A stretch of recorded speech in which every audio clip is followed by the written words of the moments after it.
दर्शकवृन्द, Facebook, Twitter र टिकटकहरूका भित्तामा मङ्गलबारदेखि सुकुम्बासीको चर्चाले रङ्गिएका छन्। बागमती किनारका सुकुम्बासीलाई हटाउनु पर्छ वा हटाउन हुँदैन भन्ने बहस सामाजिक सञ्जालमा व्याप्त छ।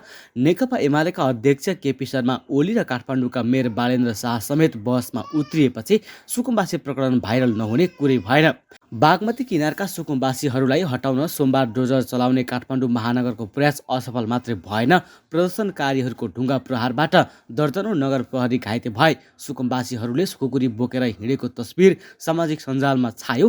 बिस्तारै यो विषयमा केपी ओली र बालेन्द्र बीच सवाल जवाफ पनि चल्यो। महानगर र गृह मन्त्रालय बीच समन्वय नभएको गुनासो बाहिर आयो। मङ्गलबार सुकुम्बासीहरू मेयर विरुद्ध नाराबाजी गर्दै महानगर कार्यालयमा घेर्न पुगे। नाराबाजीका क्रममा अनियन्त्रित जस्तो बनेका प्रदर्शनकारीहरूले केही उग्र, हिंसात्मक एवं साम्प्रदायिकमाथि खलबल्याउने किसिमको उद्दण्ड नारा पनि लगाएको सुनियो। प्रशासनले भने डोजरलाई एक कदम पछि हटाएर 35 दिने सूचना जारी गर्नतिर लाग्यो। आखिर के हो त बागमती किनारको सुकुम्बासीको कथा? यहाँका सुकुम्बासीलाई व्यवस्थापन गर्नुपर्ने दायित्व काठमाडौँ महानगरपालिकाको हो या अन्य सरकारी निकायको? यसबारे सर्वत्र बहस सुरु भएको छ। बागमती किनारमा बसोबास गर्दै आएका सुकुम्बासीले काठमाडौँ महानगरपालिका विरुद्ध आन्दोलन गरिरहेकै बेला बुधबार उपत्यका विकास प्राधिकरणले गोरखापत्रमा 35 दिने सूचना निकालेको छ। प्राधिकरणको सूचनामा उपत्यकाभित्र सरकारी, पर्ती, ऐलानी तथा खोलाको मापदण्ड बमोजिमका जग्गालाई अतिक्रमण गरी निर्माण गरिएका अनाधिकृत संरचना 35 दिनभित्र हटाउन भनिएको छ। तोकिएको समयमा संरचना नहटाइए 35 दिनभित्र प्राधिकरण आफैले हटाउने र त्यस बापत लाग्ने खर्च समेत सुकुम्बासीले नै बिहोर्नु पर्ने प्राधिकरणका नायब विकास आयुक्तले निकालेको सूचनामा भनिएको छ। सुकुम्बासीलाई 35 दिनभित्र हट्न निर्देशन दिने काठमाडौँ विकास प्राधिकरण शहरी विकास मन्त्रालय अन्तर्गतको सरकारी निकाय हो। यसको अध्यक्ष पदमा शहरी विकास मन्त्री मेटमणि चौधरी छन् भने विकास आयुक्तमा जानुका ढकाल छिन्। यस्तै नवराज प्याकुरेल नायब विकास आयुक्त छन् भने जगदीश लामिछाने, कृष्ण कुमार महर्जन र सफल श्रेष्ठ क्रमशः काठमाडौँ, भक्तपुर र ललितपुरका जिल्ला आयुक्त हुन्। यता बागमती किनारको अव्यवस्थित बस्ती हटाउन प्राधिकरणले 35 दिने सूचना जारी गरे तापनि यी बस्तीको व्यवस्थापनबारे भूमि आयोग र काठमाडौँ महानगरपालिका बीच गत भदौमा बेग्लै सहमति भएको छ। महानगरपालिकासँगको सम्झौता कार्यान्वयनका लागि भूमि आयोगले लागत सङ्कलनको सूचना समेत जारी गरिसकेको छ।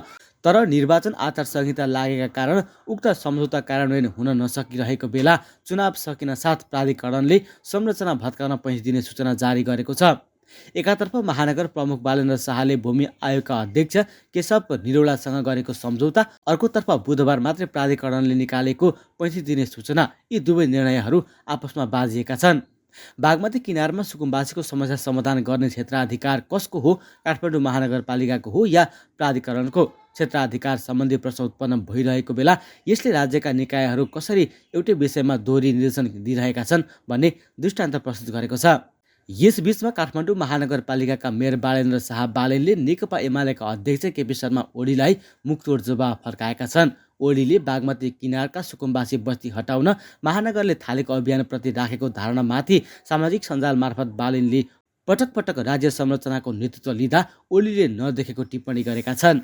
तपाईबाट नै यस्तो धारणा आउनु सामान्य विषय हो, किनभने 2047 साल यता 14वटा आयोग गठन हुँदा काठमाडौँको सुकुम्बासी समस्या समाधान गर्न सक्नु भएन, बालेनले लेखेका छन्। मन्त्री र पटक पटक त्यो पनि 2/3 सरकारको प्रधानमन्त्रीसम्म हुनुभयो, तर सुकुम्बासीले भोगेको 32वटा जाडो देख्नु भएन। सुकुम्बासीहरू तपाईँका लागि भोट बैंक मात्रै रहे, बरु तिनलाई गुठी आन्दोलन जस्ता आफ्नो स्वार्थ विपरीतका कुराहरूमा प्रयोग गर्नुभयो, त्यो पनि राजनीतिक स्वार्थका लागि। उनले जनता, नदी नाला र नेवा सभ्यताको माया भई ओलीको नेतृत्वमा लुहिटी सुन्धारा सकाएर सेतो टावर किन उभ्याउनु भयो भन्दै प्रश्न गरेका छन्। हनुमान ढोकाको पुनर्निर्माणमा नेवा सभ्यताको मौलिकता नासेर विदेशीलाई निर्माण गर्न दिने कार्यलाई कसरी अगाडि बढाउनु भयो? उनले भनेका छन्, यी सबै हेर्दा नेवा सभ्यता जोगाउने, नदी क्षेत्रको अतिक्रमण रोक्ने कार्यको तपाईँले विरोध गर्नुभएको असामान्य विषय होइन। मेयर बालेनले अब परिस्थिति फेरिसकेको भन्दै ओलीलाई चेतावनी दिएका छन्। सकेको सहयोग गर्नुहोला, तर कसैका विरुद्धमा कसैलाई प्रयोग गर्ने कुचेष्टा नगर्नुहोला, उनले ठाडो चेतावनी दिएका हुन्।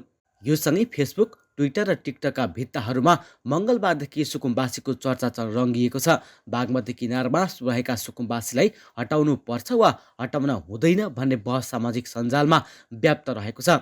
नेकपा एमालेका अध्यक्ष केपी शर्मा ओली र काठमाडौँका मेयर बालेन्द्र शाह समेत बहसमा उत्रिएपछि सुकुम्बासी प्रकरण भाइरल नहुने कुरै भएन।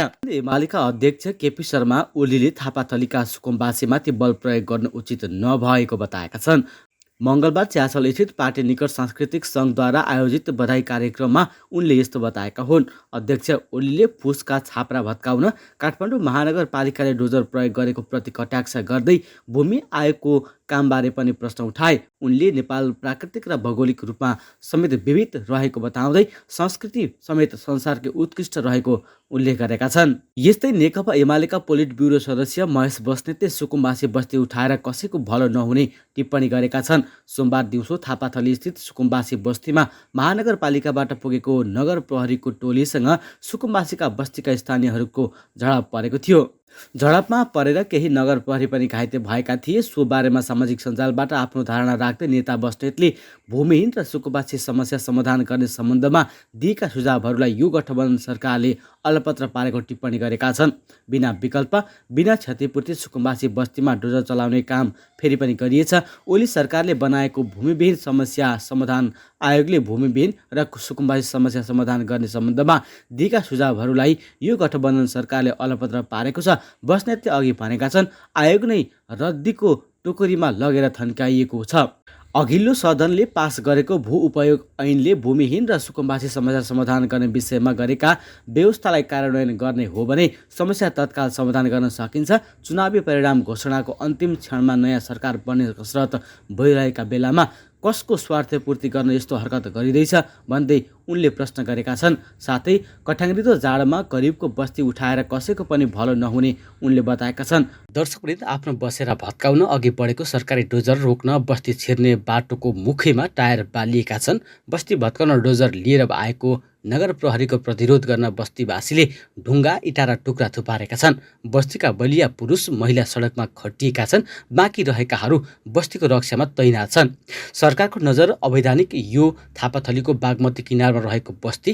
बागमती सभ्यता विकास समितिको नजरमा यसले सहरको सभ्यतामाथि फोहोर पारेको छ। यहाँ बस्नेहरूका लागि भने यो बस्ती फोहोर होइन, घर बसेरा हो। त्यही स्थानमा घर बसेरामा डोजर चलाउन बालेन शाह मेयर काठमाडौँ महानगरपालिकाका र बागमती सभ्यताका विकास समिति कसिएर लागेको छ। डोजर रोक्ने नाममा सुकुम्बासी बस्तीमा बसेकाहरू भने पेट्रोल बम बनाइरहेको समेत देखियो। एक हुल युवासँग मिलेर बोतलमा पेट्रोल खनाइरहेका कमल लामा आकर्षित सुनिन्छन्। बस्तीको भोट चाहिने, हामी नचाहिने। हुन पनि चुनाव सकिएको एक साता नबित्दै सुकुम्बासी बस्तीको दृश्य बदलियो। चुनावको बेला हरेक उम्मेद्वार दुई हात जोड्दै भोट माग्दै आएका थिए। सुकुम्बासी सम्पदाको दीर्घकालीन समाधानका लागि पहल गर्ने आश्वासन दिएका थिए। चुनावको मतगणना सकिँदा नसकिँदै घर टहरा भत्काउन डोजर आएको छ।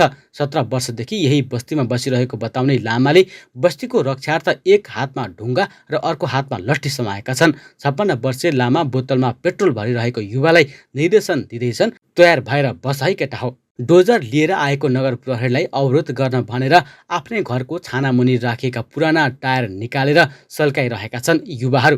घरको छानो उजाडेर पेट्रोल बमको खतरा मोलेर बस्ती बनाउने यो सङ्घर्षमा महिला, पुरुष, युवा, बालबालिका सबै दत्तचित्त भएर लागेका छन्। सुन्तली राईको 21 वर्षीय दाजु बुबाको अन्त्येष्टि रोकेर बस्ती बचाउन भन्दै घरमा भएको खन्ती गल बोकेर हिँडेका छन्। उनीहरूका बुबा भीमको आइतबार राति वीर अस्पतालमा उपचारका क्रममा मृत्यु भएको थियो।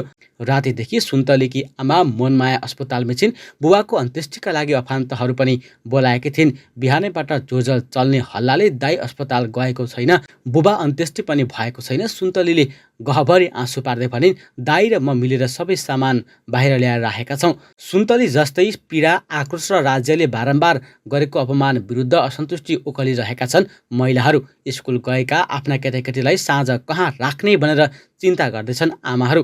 हामीलाई धपाएर के पाउने रहेछ त्यसले, महानगरका मेयर बालेन शाहको नाम लिँदै प्रमिला भन्छन्, मनमा हरि नभएको।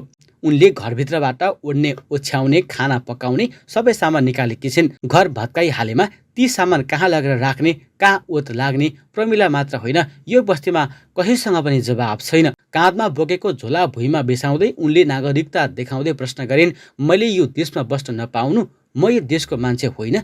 यो प्रश्नसँगै उनका आँखाबाट आँसु पनि झरे। अनि